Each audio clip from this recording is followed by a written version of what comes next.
کہ احساس نہیں. اگر احساس ہونے لگے پھر شوق بیدار ہوتا ہے, پھر انسان کسی کو کچھ دے کے راضی ہوتا ہے, پھر اس کا. حضرت حذیفہ بن یمان رضی اللہ تعالیٰ عنہ فرماتے ہیں, یہ حدیث امام غزالی لائے اور اپنی سند کے ساتھ لائے. حضرت حذیفہ بن یمان رضی اللہ تعالیٰ عنہ فرماتے ہیں, میں نبی پاک صلی اللہ علیہ وسلم کے ساتھ ایک سفر میں تھا, گرمی بڑی شدید تھی. ایک جگہ پہ باغ نظر آیا تو تھوڑا سا سستانے کے لیے سرکار اس باغ کو برکت دینے کے لیے تشریف فرما ہوئے تو سامنے کنواں بھی نظر آیا. تو تبا مبارک چاہی کہ غسل ہی نہ کر لیا جائے. کہتے ہیں حضور سید عالم علیہ السلام کنویں کے قریب چلے گئے غسل فرمانے کے لیے, تو کپڑوں سمیت سرکار غسل فرما رہے تھے. پھر بھی مجھے فرمایا کہ ذرا چادر تان کے نہیں کھڑے ہو جاتے. یہ نا زیادہ شرم والا ہوتا ہے کھلا لباس, اس میں زیادہ احساس ہوتا ہے. یہ گرمیاں آتی ہیں نا تو سمجھدار آدمی بھی خالی بنیان میں گھومنے لگتا ہے, سیاںا بندہ بھی اچھا نہیں لگتا, تہذیب کے مطابق نہیں. ہماری وزاداری جو ہوتی ہے وہ باہر نہیں, گھر کے اندر بھی ضروری ہوتی. بیٹیاں ہیں, بہنیں ہیں گھر کے اندر, بڑا اچھا رویہ انسان کا ہو تاکہ خوبصورتیاں اور خوشبوئیں بکھریں. کپڑوں سمیت غسل فرما رہے ہیں اور حضرت حذیفہ بن یمان کہتے ہیں میں چادر تان کے کھڑا ہو گیا. سرکار تھوڑے سے غسل کے بعد فرمانے لگے, حذیفہ گرمی بڑی تھی, نہانے میں بڑی لذت آ رہی ہے, تو میں تھوڑا اور نہ نہاؤں. تو میں نے کہا حضور میری تو نوکری قبول ہو رہی ہے, میرے لیے تو سعادتیں. کہتے ہیں سرکار نے تھوڑا غسل کیا, حضور بس کرنے لگے تو میں نے عرض کی, میں نے کہا یا رسول اللہ میری خواہش ہے کہ تھوڑا اور غسل فرمائیں. سرکار نے تھوڑا اور غسل کیا. میں نے کہا حضور اور کریں. کچھ دیر حضور غسل کرتے رہے. تکمیل غسل پر میں بڑا راضی تھا, کلیجہ بڑا ٹھنڈا تھا کہ آج میری خدمت قبول ہوئی, آج مجھے حصے میں یہ سعادت آئی. کہتے ہیں جب میں فارغ ہوا نا تو حضور فرمانے لگے چل اب تو بھی غسل کر, تو بھی غسل کر اب. تو میں غسل کرنے لگا تو فرمایا ادھر دیکھنا میری طرف. یہ ہمارے ہاں نا کچھ لوگ بن کے بیٹھ گئے اور انہوں نے سمجھا کہ شاید چونکہ میں لیڈر ہوں, شاید میں سربراہ ہوں اور باقیوں پر لاگو ہے کہ میری گاڑی کے پیچھے دوڑیں اور میرے نعرے لگائیں. دیکھو جب انسان انسانوں کے اندر احساس پیدا کرنے کی طرف دیکھے گا تو سب سے پہلے میرے محبوب کی زندگی سے درس حاصل کرے گا. سرور کائنات صلی اللہ علیہ وسلم نے کہا غسل کرو. کہتے میں غسل کرنے لگا تو محبوب فرمانے لگے چادر مجھے دو, میں تان کے کھڑا ہوتا ہوں. کہتے میرے تو پیروں تلے زمین نکل گئی. میں نے کہا یا رسول اللہ صلی اللہ علیہ وسلم مہربانی فرمائیں آپ یہ نہ کریں. تو حضور نے فرمایا تو نے کیا ہے نا تو میں کیوں نہ کروں. کہتے ہیں اب حضور نے حکم دیا تو میں نے چادر سرکار کو پیش کر دی. حضور تان کے کھڑے ہو گئے تو میں جلدی سے غسل کر کے فارغ ہو گیا. میں نے کہا حضور نہا لیا ہے. فرمایا حذیفہ مجھے گرمی لگ رہی تھی تو تمہیں بھی لگ رہی ہوگی نا, صحیح کر کے غسل کرو. کہتے ہیں میں غسل کر چکا, یارو ذرا اس کی لذت تو محسوس کر لو.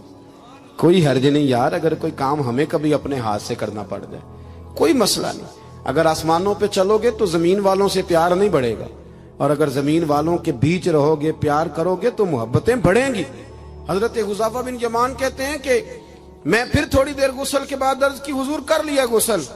تو کہتے ہیں اب سرکار نے میری طرف غور سے دیکھ کر فرمایا حذیفہ دو حرفی بات ہے, جتنی دیر میں نے غسل کیا تم بھی اتنی دیر ہی کرو گے, اور کرو گے تو بات ختم ہوگی ورنہ یہ بات ختم نہیں ہوگی. حضرت حذیفہ بن یمان فرماتے میں نہا بھی رہا تھا اور مدینے والے رسول پہ درود و سلام بھی پیش کر رہا تھا.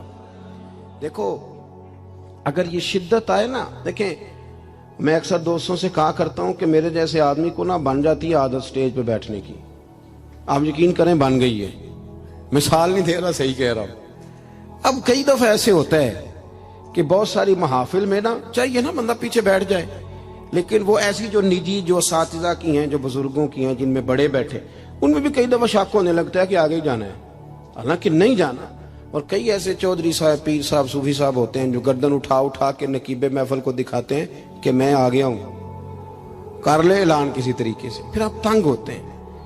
پھر دیکھیں نا اس محفل کا بھلا مہمان خصوصی میں تو نہیں, اس میں محفل کے تو مہمان خصوصی وہ ہیں جنہوں نے یہاں جھاڑو دیا ہے, جنہوں نے لوگوں کو دعوت دی ہے, اور جو بیٹھ کے دائیں بائیں دیکھ کے بڑے راضی ہو رہے ہیں دل ہی دل میں کہ دیکھا ہماری محفل کتنی کامیاب ہوئی. ذوق پیدا ہو رہا ہے, شوق پیدا ہو رہا ہے. ہم اگر احساس کرنے لگیں, تھوڑا سا بیچ رہنے لگیں لوگوں کے, حسن پیدا ہوگا, پیار بڑھے گا, بھائی کے ساتھ رشتہ مضبوط ہوگا, دوستوں کے ساتھ تعلق مضبوط ہوگا. یہ جو ملازم چھوڑ کے چلا جاتا ہے نا, اس کو 5,000 زیادہ ملتا ہے تو نکل جاتا ہے, اس کی وجہ یہ تھی کہ آپ کا اس کے ساتھ رشتہ مضبوط نہیں تھا. اگر تعلق مضبوط ہو جائے, مولا علی شیر خدا, مولا کائنات حضرت مولا علی شیر خدا کرم اللہ تعالی وجہ الکریم کا خادم کہتا ہے, مجھے ایک دن فرمانے لگے, یعنی خادم کو, غلام کو فرمانے لگے, یار کپڑے تیرے بھی پرانے ہو گئے ہیں تو میرے بھی ہو گئے, چل خریداری کرنے نہ چلیں. کہتے مجھے لے گئے بازار اور 2 جوڑے حضرت علی نے خریدے, ایک خاصا مہنگا تھا, ایک سستا تھا. میں سمجھ گیا کہ مہنگا آقا کا ہے اور سستا غلام کا ہے. کہتے ہیں وہ تھیلے میں ڈالے, اٹھانے میں نے تھے, میں نے وہ اٹھائے اور میں چلنے لگا. کہتے ہیں جب وہ چوک آیا نا جہاں سے مولا کائنات شیر خدا کرم اللہ تعالی وجہ الکریم نے اپنے حجرہ نور میں جانا تھا اور میں نے اپنے گھر میں جانا تھا, تو حضرت مولا علی شیر خدا فرمانے لگے, لا بھی بیٹا میرے والا سوٹ مجھے دے دے. تو بالکل طے شدہ بات تھی. میں نے وہ مہنگا جوڑا نکالا اور حضرت علی کی طرف بڑھایا, تو حضرت علی فرمانے لگے, یہ تو نہیں میرا تو وہ دوسرا ہے. تو وہ شخص کہتا ہے میں نے ایک فلسفہ بیان کیا, میں نے ایک علت بیان کی, ایک لاجک بیان کی. میں نے کہا حضور یہ آپ رکھیں اور یہ جو سستا ہے یہ میں رکھتا ہوں. فرمایا وجہ؟ کہنے لگا حضور وجہ بڑی سادی سی ہے, ایک پورا فلسفہ اس کے پیچھے, اور فلسفہ یہ ہے کہ آپ آقا ہیں اور میں غلام ہوں, تو آقا مہنگا پہنے اور غلام سستا پہنے. تو حضرت علی وہ والے عالم ہیں جن کو علم بھی مدینے والے رسول نے عطا فرمایا ہے. تو آپ حکم بھی کر سکتے تھے کہ نہیں تو لا, میں نے وہی پہننا ہے, حکم بھی کر سکتے تھے, لیکن اس نے دلیل دی تھی نا, دلیل دی تھی نا, تو پہلے اس کی دلیل کو توڑنا ضروری تھا. حضرت علی کہنے لگے فلسفہ ہی تو نے بیان کرنا ہے تو اپنے والا نہ کر, تو میرے والا کر. اس نے کہا حضور کیا مانا؟ آپ فرمانے لگے تو کہہ رہا ہے کہ مہنگا جوڑا میں پہنوں گا اور سستا جو ہے وہ تو پہنے گا. فرمانے لگے تو نے یہ دلیل بیان کی ہے کہ میں آقا ہوں تو غلام ہے, تو فرمایا تو میرے والی علت لینا. حضور وہ کیا؟ آپ فرمانے لگے تو پہن مہنگا اور میں پہنتا ہوں سستا. دلیل یہ ہے کہ تو جوان ہے اور میں بوڑھا ہوں, تو جوانوں کو پہننے چاہیے مہنگے کپڑے, بوڑھوں کا تو سستوں سے بھی گزارا ہو جاتا ہے. تو وہ خادم کہتا ہے میں لاجواب ہو گیا, اور پھر وہ قیمتی جوڑا مجھے دے گئے اور سستا جوڑا وہ لے گئے. کہتے ہیں شیر خدا تو چلے گئے, لیکن ساری زندگی میں سوچتا رہا کہ کائنات میں دوبارہ ایسے لوگ دنیا میں آئیں گے صحیح, یہ ملیں گے صحیح. احساس کی جب شدت ہوتی, اب یقین کریں اس ملک کے اندر 2 چیزیں اتنی شدت سے عام ہوئی ہیں, اتنی شدت سے, ایک پروٹوکول, ایک VIP کلچر. ان دونوں چیزوں نے بہت سارے لوگوں کو پیچھے کر دیا. اب تو بہت سارے غریب ایسے ہیں جو بیچارے قریب ہی نہیں آتے, وہ کہتے ہیں نہیں میرے والا کام ہی نہیں, وہ پیچھے, وہ شہرت سے بچنے والا پیچھے پیچھے رہتا ہے. اور میرا جی چاہتا ہے ساری غزلیں اس ظالم کے نام کریں. کچھ لوگ بیچارے بالکل پیچھے ہو گئے, مایوس ہو گئے. وہ کبھی حکومت بدلتی ہے تو ان سے کہا جائے نا حکومت بدل گئی ہے, تو وہ 2 حرفی بات کرتے ہیں, کہتے ہیں جو مرضی آ جائے, ہم نے تو محنت کر کے کھانا ہے, صبح کام پہ جائیں گے تو شام کو روٹی کھائیں گے. وہ بہت سارے نظام سے دیکھیں نا, یہ سیاسی تبصرے وہ بندہ کرتا ہے جو روٹی پیٹ بھر کے کھاتا ہے, اور جس بیچارے کو پتا ہے نا کہ جو گھی صبح لایا تھا وہ ختم ہو گیا ہے, اور صبح بچوں نے ناشتے کے لیے جب پراٹھے مانگنے ہیں تو گھی کوئی نہیں, تو وہ پھر سیاسی تبصرے نہیں کرتا, وہ تو تکلیف میں. اللہ کے محبوب صلی اللہ علیہ وسلم نے نا احساس کی دولت تقسیم کی تھی. مسند امام احمد بن حنبل میں حدیث ہے, حضرت بلال حبشی رضی اللہ تعالیٰ عنہ فرماتے ہیں میں نے عصر کی نماز کی اقامت پڑھ دی تھی,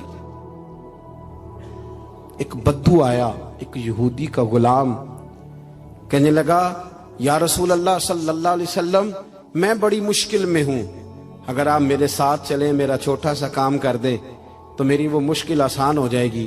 سیدنا بلال حبشی فرماتے ہیں نبی کریم نے نمازیوں سے فرمایا اقامت ہو چکی تھی, فرمایا تم بیٹھ جاؤ, میں ذرا اس بدو کا کام کر کے آتا, تم ذرا بیٹھو, میں صرف اشارے کرتا ہوں, آپ کو ملے گا کہ حضرت جابر ابن عبداللہ کا قرضہ اتارنا تھا تو سرکار کھیت تک گئے اور باقاعدہ سفارش کی ان کی, اب تو لوگ کہتے ہیں نا جب تک وہ خدمت کر رہا ہے تو تب تک وہ خدمت گزار ہے، کہیں الجھ جائے تو کہتے ہیں اس کا ذاتی مسئلہ ہے، اور میں ذاتی معاملات میں مداخلت نہیں کرتا۔ تو میاں جب آپ کے پاس تھا، آپ کا ورکر تھا، تب ذاتی مسئلہ کیوں نہیں تھا؟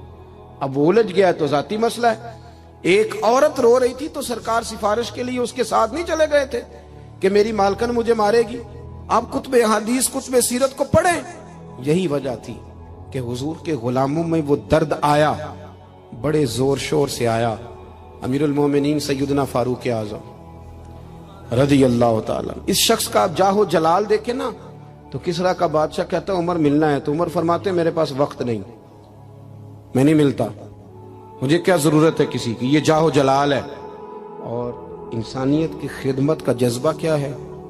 چہرے پہ نقاب اوڑھ کے رات کو گھوم رہے ہیں، سامنے ایک خیمہ نظر آ گیا، سیدنا فاروق اعظم قریب گئے تو ایک آدمی خیمے میں ہے اور بڑی پریشانی میں ہے، اندر سے نکلتا ہے پھر اندر جاتا ہے۔ فرمایا خیریت ہے؟ کہنے لگا بڑی دور سے آیا ہوں، امیر المومنین سے ملنا تھا، رات ہو گئی، یہیں میری بیوی کہ ہاں ولادت ہونی اور وقت قریب آ گیا، وہ تکلیف میں، تو یہیں خیمہ لگا کے میں نے بٹھا لیا ہے۔ تو غلام آپ کون ہیں؟ تو حضرت عمر کہنے لگے تو مجھے چھوڑ میں ابھی آیا۔ گھر گئے حضرت عمر، توجہ ہے میری بات پر؟ بس سمیٹنے لگا ہوں۔ گھر گئے اور خاتون اول سے کہا، ملکہ سے کہا، اپنی اہلیہ سے فرمایا، فرمانے لگے کوئی نیکی کمانے کا ارادہ ہے؟ وہ کہنے لگی بڑا ارادہ ہے۔ تو کہنے لگے پھر بچے کی ولادت کے لیے جن چیزوں کی حاجت ہوتی ہے وہ ساتھ لے لو۔ میں آپ کو اس شخص کی بات بتا رہا ہوں جو 24 لاکھ مربع میل کا حکمران ہے، جس کے نعرے سے لوگ کانپ جاتے ہیں، لیکن وہ اصول اپنی جگہ پہ اور انسانوں کا پیار اپنی جگہ پہ۔ حضرت عمر نے اپنی اہلیہ کو ساتھ لیا، انہوں نے کہا کچھ چنے لے لیں، کچھ جو ہے وہ گھی لے لے، کچھ سرکہ لے لے، اور آپ یہ ساری چیزیں ڈال کے تو پکائیں۔ حضرت فاروق اعظم رضی اللہ تعالیٰ عنہ نے چولہا جلایا۔ وہ شخص کہتا ہے جب عمر پھونکے مارتے تھے نا آگ میں تو میں ان کی داڑھی سے دھواں نکلتے دیکھتا تھا۔ حضرت عمر نے چولہا جلایا، اوپر کھانا رکھا، وہ جو کہا تھا وہ آپ کی اہلیہ اندر چلی گئی خاتون کے پاس۔ وہ شخص کہتا ہے میں نے 2-3 دفعہ حضرت عمر کو کام بتایا تو میں نے سمجھا کوئی غلام ہے، امیر المومنین نے ڈیوٹی لگائی ہے کہ رات کو مسافروں کا خیال رکھنا، تو میں انہیں کہتا غلام ادھر آ پانی لے کے آ، تو عمر دوڑے آتے، وہ ڈیوٹی کرتے رہے۔ جب بچے کی ولادت ہو گئی تو اندر سے جناب عمر کی اہلیہ بولی، کہنے لگی امیر المومنین مبارک ہو، اللہ نے آپ کے دوست کو بیٹا دیا ہے۔ وہ شخص کہتا ہے میرے ہاتھ میں پیالہ تھا، دھڑام سے گرا، میں نے تو عمر کا جلال سنا ہوا، میں نے کہا آپ امیر المومنین ہیں، آپ عمر ہیں، آپ کیا خیال ہے آپ کا؟ لوگ باتوں سے بڑے ہوتے ہیں، کردار انسان کو بڑا کرتا ہے، کردار اسے زندہ رکھتا ہے، کردار اسے جینے کا ڈھب اور حوصلہ دیتا ہے۔ حضرت فاروق اعظم سے کہنے لگے آپ عمر ہیں؟ جناب فاروق اعظم کہنے لگے ہاں میں عمر ہوں، تمہیں ضرورت کی ساری چیزیں میں نے دے دی ہیں، باقی صبح آنا اور جس کام تم آئے ہو وہ بھی کیا جائے گا۔ اس نے پیر پکڑ لیے، امیر المومنین مجھ سے غلطی ہو گئی۔ فرمایا اٹھ میرے سینے سے لگ، تجھ سے غلطی نہیں ہوئی، تیری وجہ سے اللہ نے مجھے نیکی کمانے کی توفیق عطا کر دی ہے۔ اپنی زندگی میں 3-4 چیزوں کا خاص خیال کریں، عقائد مضبوط رکھیں۔ ہمارے اندر کو آ جاتی ہیں نا کمزوریاں، انسان ہیں، ان کو دور کرنے کے لیے احساس پیدا کریں۔ تیسری بات یہ کہ ایک دوسرے کا، لیکن نا اگر میرا نالائق بچہ نہیں پڑھتا تو سارے پیسے اس پر خرچ کرنے کی کیا ضرورت ہے؟ میری بہن کا بچہ جو لائق ہے تو اس پر کیوں نہ پیسے خرچ کر دیے جائیں، ایک لائق آدمی تیار کر لیا جائے۔ احساس پیدا کریں گے، تھوڑا تھوڑا آگے بڑھیں گے تو آپ دیکھیں گے معاشرے کے اندر کس تیزی کے ساتھ لوگوں کے مسائل میں کمی آتی ہے اور خیر تقسیم ہوتی ہے۔ میں دعا کرتا ہوں جو میں نے کہا میرا مالک اسے قبول فرمائے۔ گفتگو کے دوران عمدن سہون جہاں بھول گئے اللہ ہم سے درگزر فرمائے۔ مسلسل سفر کرتے رہتے ہیں تو پھر یہ ہے کہ سفر ہی چلتا رہتا ہے۔ صبح 11 بجے کے نکلے ہوئے، اللہ تعالیٰ آپ کو جزائے خیر دے۔ جب آپ ملنے کے لیے آتے ہیں تو کئی دفعہ وہ اتنی شدت ہو جاتی ہے کہ بعض لوگوں کو تکلیف پہنچتی ہے۔ اسی پر انشاءاللہ اجازت لیں گے، اللہ نے موقع دیا، پھر ملاقات ہوگی۔ آخر دعوانا ان الحمدللہ رب العالمین۔ اللہم صلی علی سیدنا مولانا محمد معدن الجود والکرم وآلہ وبارک وسلم۔ ربنا آتنا فی الدنیا حسنۃ وفی الآخرۃ حسنۃ وقنا عذاب النار۔ مالک جن دوستوں نے اتنا خوبصورت اہتمام کیا ان کی کوشش کو قبول فرما، ہم جتنے یہاں حاضر ہوئے ہیں ہماری حاضری کو مستجاب فرما۔ اے مالک کریم امت مسلمہ کے حق میں رحمت والے فیصلے فرما۔ اللہ برما کے مجبوروں کی مدد فرما، کشمیر اور فلسطین کے مظلوموں کی مدد فرما۔ مالک کریم پاکستان کو نظام مصطفیٰ صلی اللہ علیہ وسلم کا بنا۔ اے اللہ ہمارے گناہوں کو معاف فرما، ہماری غلطیوں سے درگزر فرما، علم نافع عمل صالح کی توفیق عطا فرما، مسجد کا پیار عطا فرما، قرآن پاک سے محبت عطا فرما، دروازہ رسول صلی اللہ علیہ وسلم کی سچی گدائی اور غلامی نصیب فرما۔ مالک ہمارے بیماروں کو شفا دے دے، مقروضوں کو بارے قرض سے رہائی عطا فرما دے، جو تنگ دست ہیں انہیں وسعت رزق دے دے، بے اولادوں کو اولاد صالح عطا فرما۔